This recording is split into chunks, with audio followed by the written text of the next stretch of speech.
ഇന്നലെ രാത്രി ഏകദേശം ഒരു 8:15 കൂടി ഈ ഒറ്റശേഖരമംഗലത്ത് നിന്ന് ആരംഭിച്ച വിനോദയാത്രയാണ് ഈ കാരണ സ്ഥലത്ത് ഒരു 10:30 മണിയോട് കൂടി വളരെ വലിയൊരു ദുഃഖമേറിയ വലിയൊരു അപകടത്തോടു കൂടി സമാപിച്ചിരിക്കുന്നത്. പക്ഷേ ആ ഒരു അപകടത്തിൽ ഒരാൾക്ക് ജീവൻ നഷ്ടപ്പെട്ടു എന്ന് പറയുന്നതാണ് അതിദാരുണമായ സംഭവം. വാഹനത്തിലെ അപകട സമയത്ത് 49 യാത്രക്കാരാണ് ഉണ്ടായിരുന്നത്. ഇവർ ഈ ഒറ്റശേഖരമംഗലത്ത് നിന്ന് മൂന്നാറിലേക്ക് പോവുകയായിരുന്നു. അപ്പോൾ ഈ കാട്ടകടയിൽ നിന്ന് ആരംഭിച്ച യാത്ര ഈ നെടുമങ്ങാട് എത്തിക്കഴിഞ്ഞാൽ ഇവിടെ നിന്ന് പഴുകുറ്റി വഴിയാണ് MC റോഡിലേക്ക് കിടക്കുന്നത്.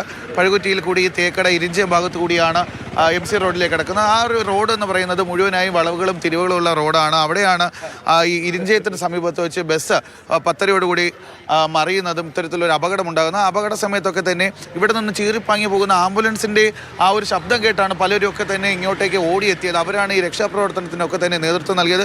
ഈ ചേട്ടൻ ഇന്നലെ ആ ഒരു സമയത്തൂടെ ഉണ്ടായിരുന്നു. ഞാൻ ഇന്നലെ രാത്രി വന്നപ്പോൾ കണ്ട ഒരാളാണ്. ഈ അപകട സമയത്ത് ഇവിടെ നിങ്ങൾ ആദ്യം എത്തിയപ്പോൾ എന്തായിരുന്നു കാഴ്ച? ആദ്യം എത്തിയപ്പോഴെന്ന് പറഞ്ഞാൽ ഇവിടുന്ന് ഈ വണ്ടി ഇവിടെ മറിഞ്ഞ് കിടക്കുന്നതാണ് ഞാൻ ആദ്യം കാണുന്നത്. പക്ഷേ ഇവിടെ രക്ഷാപ്രവർത്തനം എല്ലാം നല്ല ഭംഗിയായിട്ട് നടക്കുന്നുണ്ട്. ആൾക്കാരൊക്കെ ആക്റ്റീവായിട്ട് തന്നെ ഇതിനകത്ത് രക്ഷാപ്രവർത്തനം നടത്തുന്നു. പോലീസിൻ്റെ ഭാഗത്തുനിന്ന് നല്ല ഒരിടപെടൽ, അതുപോലെ നമ്മുടെ ഫയർഫോഴ്സ് ഇവരെല്ലാം ഇവിടെ ഉണ്ടായിരുന്നു. പക്ഷേ ഈ വണ്ടി മറിഞ്ഞെന്ന് പറഞ്ഞാൽ അവിടെ നിന്ന് വരുമ്പോഴേ തന്നെ ഈ വണ്ടിക്കകത്ത് പിള്ളേരായതുകൊണ്ട് അവർ കുറേ ഒച്ചയും ബഹളത്തിലാണ് വന്നത്. അപ്പോൾ ഈ ഒച്ചയും ബഹളത്തിൽ വന്നെങ്കിൽ ഇവിടെ വന്നപ്പോഴത്തേനും ഇവിടെ നിന്നൊരു വണ്ടി ഇങ്ങോട്ട് പാസ് ചെയ്യാൻ തുടങ്ങിയപ്പോഴത്തേനും പുള്ളിക്ക് കാണാൻ പറ്റില്ലെന്നാണ് ആംബുലൻസ് അപ്പോൾ പുള്ളി കാണാൻ പറ്റില്ലെന്നാണ് പറയുന്നത്. പക്ഷേ ഈ വണ്ടി അവിടെ നിന്ന് വന്നത് തന്നെ നല്ല ഓവർ സ്പീഡിലാണ് ഈ വണ്ടി വരുന്നത്. അപ്പോൾ ഈ വണ്ടിയുടെ തൊട്ടുപുറകെ ഒരു ചേട്ടനുണ്ടായിരുന്നു. ഈ തൊട്ടുപുറകെ വരുന്ന ചേട്ടൻ, ആ പുള്ളിക്കാരനെ ഞാൻ ഇവിടെ വെച്ച് കണ്ടായിരുന്നു. അപ്പോൾ പുള്ളിക്കാരനും പറഞ്ഞിങ്ങനെ പുള്ളി നല്ല സ്പീഡിൽ വന്നിട്ട് ഈ വളവ് വെട്ടിയെടുത്തപ്പോഴത്തേന് ഈ ആംബുലൻസ് കണ്ടുകൊണ്ട് വണ്ടി വേഗത്തിൽ അങ്ങോട്ട് നീക്കിയെടുത്താണ്. ഈ റോഡും ഇത്രയും ചരിഞ്ഞ് നിൽക്കുന്നത്. എന്നാൽ ചില സ്ഥലങ്ങളിൽ കട്ടിങ് ഉണ്ട്. അപ്പോൾ ചവിട്ടിയാൽ വണ്ടി പെട്ടെന്ന് കിട്ടത്തില്ല. ഈ അമിത വേഗത മാത്രമല്ല, റോഡിൻ്റെ ഒരു അശാസ്ത്രീയമായ നിർമ്മാണം കൂടി ഒരു അപകടത്തിന് കാരണമാണ്. നിർമ്മാണത്തിന് കാരണങ്ങളുണ്ടെങ്കിലും അത് നമുക്ക് ഒന്ന് അഡ്ജസ്റ്റ് ചെയ്ത് പോകാമെന്നുള്ളതേ ഉള്ളൂ. ഇനിയും അതിൻ്റെ വർക്കുകൾ ഇനിയും തീർന്നിട്ടുള്ളതല്ല. വർക്ക് ഇപ്പോൾ അടുത്ത് തുടങ്ങാൻ പോകുന്നത്. അപ്പോൾ ആ വർക്ക് തീരുമ്പോഴത്തേനും ക്ലിയർ ആവും. പക്ഷേ നമ്മൾ വരുന്നിടത്ത് പെട്ടെന്ന് ശ്രദ്ധിക്കില്ല. ചെറിയ ഹമ്പുകൾ പോലെയാണ് ഇവിടെ കിടക്കുന്നത്. അപ്പോൾ ഈ ചെറിയ ഹമ്പുകൾ നമ്മൾ ചില വണ്ടി ചവിട്ടിയാൽ കിട്ടിയെന്നുണ്ട്. പക്ഷേ ഈ പുള്ളിക്കാരൻ അങ്ങനെയല്ല. പുള്ളി നല്ല സ്പീഡിൽ വന്ന പുള്ളിയുടെ ഈ ബഹളത്തിൻ്റെ എല്ലാം കൂടെ അപ്പോൾ പുള്ളിയുടെ ശ്രദ്ധ മാറിപ്പോയതാണ്. ഈ പുള്ളിയുടെ ശ്രദ്ധ മാറിപ്പോയിട്ട് അവിടെ ഒരു സ്ലാബുണ്ട്. ആ സ്ലാബിൽ ഇടിച്ചിട്ട് അതിൻ്റെ മേളിൽ കയറി അതിൻ്റെ ഇപ്പുറത്താണ് ഈ വണ്ടി ഇപ്പുറത്ത് മറിഞ്ഞേക്കുന്നത്. പക്ഷേ ഇവിടെ മറിഞ്ഞെങ്കിലും ഈ നാട്ടുകാരുടെ ഇടപെടലിൽ തക്ക സമയത്ത് തന്നെ ഇവിടെ ഉണ്ടാകാൻ പറ്റി. അപ്പോൾ ഞാനും ആ സ്പോട്ടിൽ തന്നെ ഇവിടെ എത്തി. അപ്പോൾ ഞാൻ ഇതിനൊന്നിനും വരാൻ പറ്റിയില്ല. എങ്കിലും നല്ല രീതിയിൽ ആ ഇടിയെന്ന് പറഞ്ഞു കഴിഞ്ഞാൽ ആൾക്കാർ ശരിക്കും പറഞ്ഞാൽ 1-2 പേരല്ല അതിൽ മരിക്കണം. അത്രയ്ക്കുള്ളൊരു വലിയ അപകടമാണ് ഇവിടെ നടന്നത്. വണ്ടി വന്ന് അടിക്കുകയാണ് ചെയ്തത്. റോഡിൽ നിന്ന് ഈ സൈഡിൽ നിന്ന് എടുത്ത് അടിക്കുകയാണ് ചെയ്തത് ഇപ്പുറത്ത്. മോത്തി അത് തന്നെയാണ്. അതായത് വലിയ രീതിയിലുള്ള ഒരു അപകടമുണ്ടായി. കാരണം ഈ നേരത്തെ പറഞ്ഞതുപോലെ തന്നെ ഈ നെടുമങ്ങാട് നിന്ന് MC റോഡിലേക്ക് കണക്ട് ചെയ്യുന്ന പ്രധാന പാത എന്ന് പറയുന്നത് ഈ ഇരിഞ്ചയം വഴി കടന്നു പോകുന്ന റോഡാണ്. അപ്പോൾ ഏകദേശം ഒരു 10 കിലോമീറ്റർ മാത്രമുള്ള ഒരു റോഡിൽ ഏകദേശം 50-ലധികം വളവുകളുണ്ടെന്നുള്ളതാണ് പ്രധാനപ്പെട്ട കാര്യം. കഴിഞ്ഞ ഒരു 5 വർഷമായി ഈ ഒരു റോഡിൻ്റെ പണികൾ നടന്നുകൊണ്ടിരിക്കുകയാണ്. ഇടയ്ക്ക് വെച്ച് കോൺട്രാക്ടറുമായി ബന്ധപ്പെട്ട തർക്കങ്ങൾ കാരണം അവർ പണി ഉപേക്ഷിക്കുന്ന സാഹചര്യമുണ്ട്. ഇപ്പോൾ 2ാം ഘട്ടമാണ് പണി നടന്നുകൊണ്ടിരിക്കുന്നത്. അതിൻ്റെ ഭാഗമായി തന്നെ റോഡിൽ വലിയ രീതിയിലുള്ള നേരത്തെ ഈ ദൃശ്യങ്ങൾ കാണാം. ഇന്നലെ കഴിഞ്ഞ ദിവസം രാത്രിയൊക്കെ തന്നെ ഞാനത് ആ ദൃശ്യങ്ങളിൽ കാണിച്ചിരുന്നു. പക്ഷേ ഇരുട്ടായതുകൊണ്ട് വ്യക്തമല്ലായിരുന്നു. അത് ഈ റോഡ് കണ്ടാൽ തന്നെ മനസ്സിലാവും. ഇത് 2 ലെയറായിട്ടാണ് കിടക്കുന്നത്.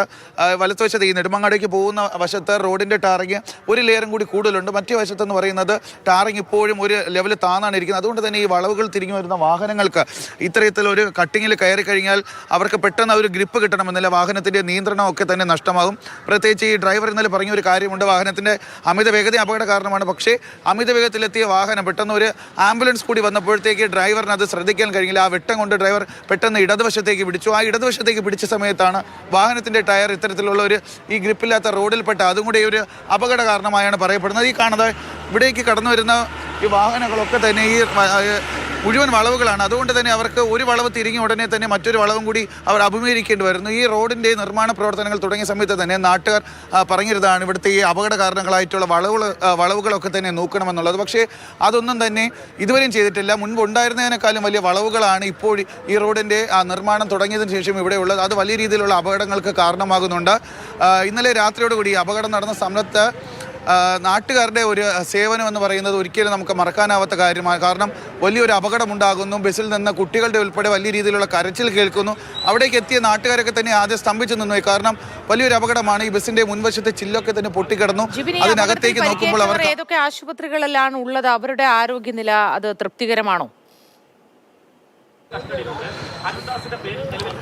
മൂത്തി ഒറ്റശേഖരമംഗലത്ത് നിന്ന് മൂന്നാറിലേക്ക് ആരംഭിച്ച ഈ യാത്രയിൽ 49 പേരാണ് ഉണ്ടായിരുന്നത്.